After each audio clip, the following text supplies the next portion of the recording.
Me and my wife walking around the terraces right now at we found something magical. We found Manu Brew. So probably me and my wife are mahilig sa kape. So umorder kami. Ayan, brewing na sa akin. In order ko is like brewed coffee lang.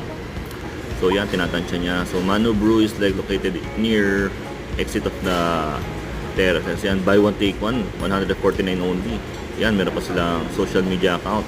You can follow them, like and subscribe. Ayan. You can, ayun sa asawa ko, ayun, caramel, oh, purong-puro. Ayan. Kasi yan, pinapahiran, pinalagyan pin perfection, sinusukat. Yan, tapos nalagyan pa ng brewed coffee. Yan. Yan, mixing with perfection, hinalo-halo. Hindi ka na paikutin. Tapos talagyan, yan. Doon na lang nangyari. Nilagyan niya ng caramel toppings. Sarap. Another satisfied customer. Masaya na naman si madam.